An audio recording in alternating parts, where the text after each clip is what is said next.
Snow White and Seven Dwarfs. Once upon a time, a princess named Snow White lived in a castle with her father, the king, and her stepmother, the queen. The queen, Snow White's stepmother, was a very beautiful lady. She had a magic mirror which could answer any questions about people within the kingdom. She would get ready every morning and ask the magic mirror, "Mirror, mirror on the wall, who is the fairest of them all?" "You are the fairest of them all," the magic mirror would always reply. However, after getting married to the king, when the queen asked the mirror the same question, she was shocked. "Snow White is the fairest of them all," said the magic mirror. "What?" yelled the queen. "No one is fairer than I." "Snow White is the fairest of them all," repeated the magic mirror. "What do you know? You are a mirror," ruled the queen, and she stormed off. The queen called for her servant and huntsman. "Find a reason to take Snow White deep into the woods," she said, pointing her long finger at the servant. "Then kill her." The huntsman was shocked, but she was the queen, and what could he do? The next year, he took Snow White into the woods. As he drew his knife to slay her, he stopped and said, "I cannot do this." He dropped to his knees and said, "How can I say this to you? The queen, your stepmother, ordered me to kill you, but I cannot." Snow White was alarmed and scared. "You must run away," said the huntsman, "far into the woods, now, and never come back to the castle."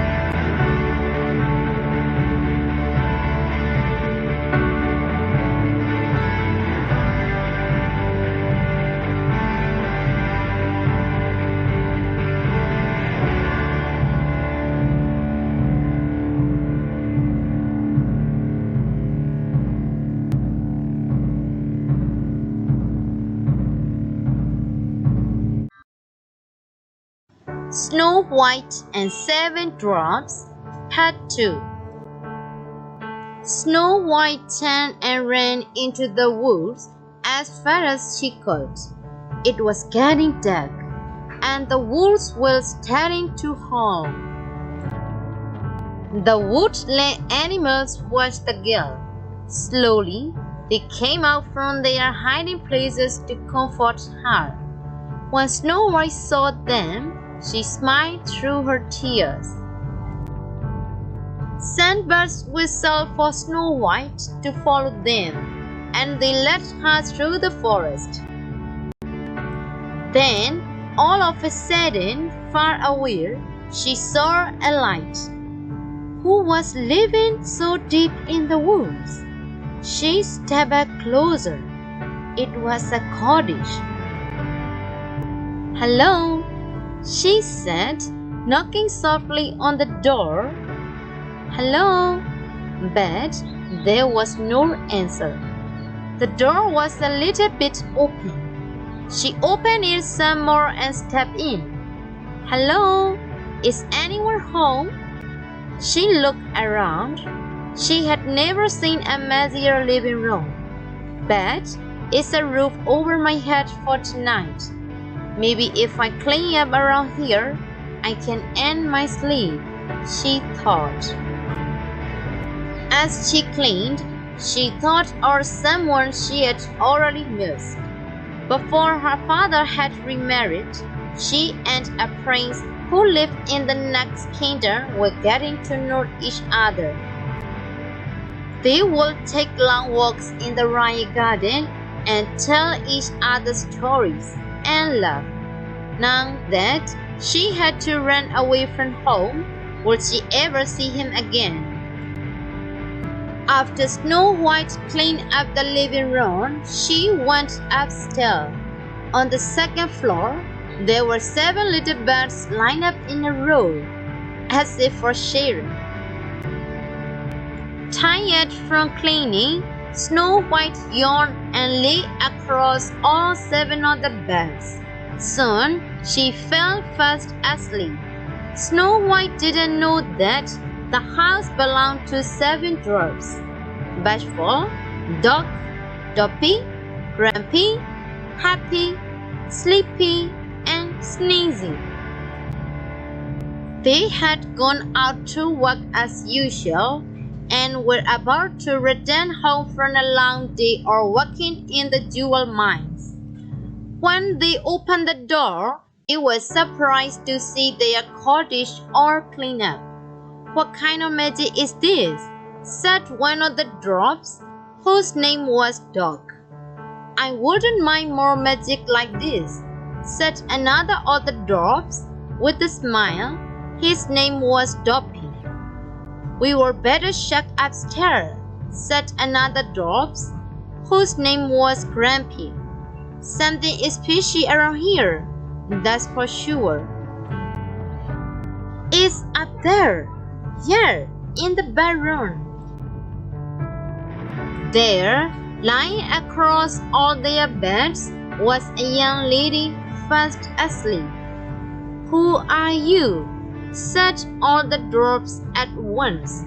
Snow White woke up with a jolt. The 7 dwarfs could tell she was as surprised as they were. But then they had her story. They sympathetic with her. "Stay here with us," said Bashful. To celebrate their new friendship, Snow White and the 7 dwarfs sang and danced the night away.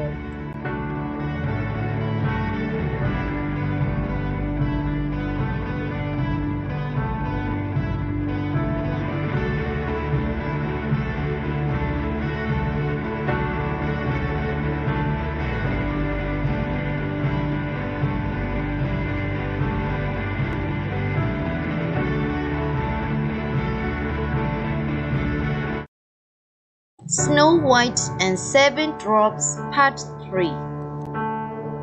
The next morning, the dwarfs left the house for work.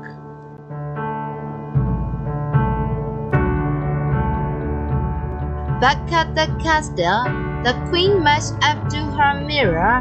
"Mirror, mirror on the wall," she demanded, "who is the fairest of them all?"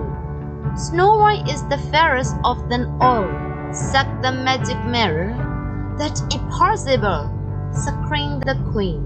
"The girl is no longer alive." "Snow White lives," said the magic mirror, and an image was shown on the mirror of Snow White living in the cottage of the 7 dwarfs.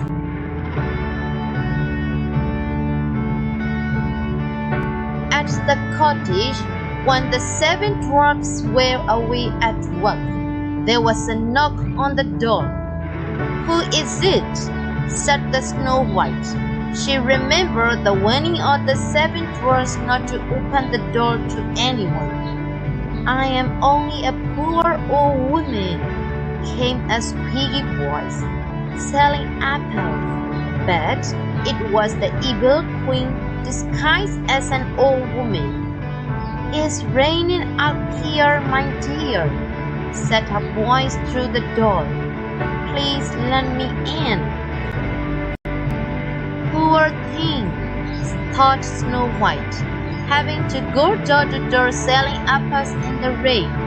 And so she opened the door. "Take a look at this big red apple," said the old woman, who, as you know by now, was really the queen in disguise. She held the red apples close to Snow White's face. "Lovely, my dear, isn't it?" "I would like very much to buy your apple," said Snow White, "but I have no money. That fine comb in your hair will make a good thread, said the old woman. Well, all right then, said Snow White.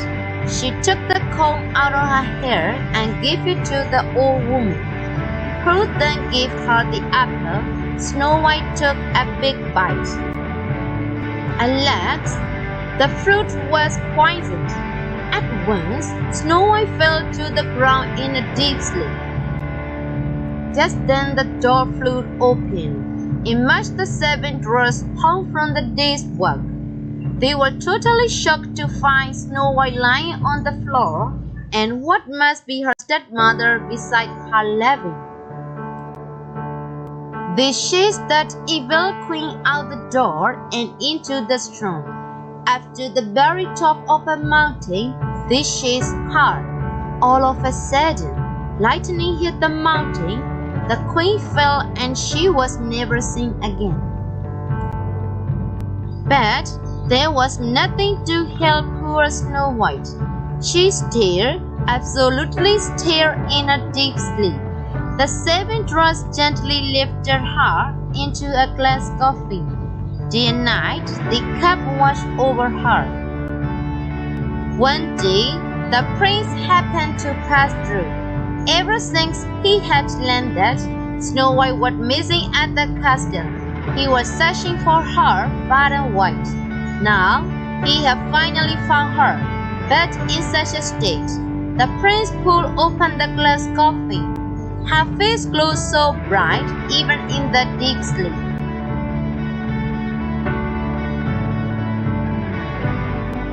He gently took one of Snow White's hands in his own and kissed it. At once, Snow White's eyes opened. With last fast kiss, the evil queen's spell was forever gone.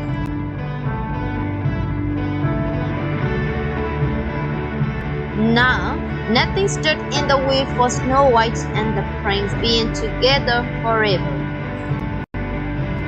They returned to the prince's kingdom and lived happily ever after.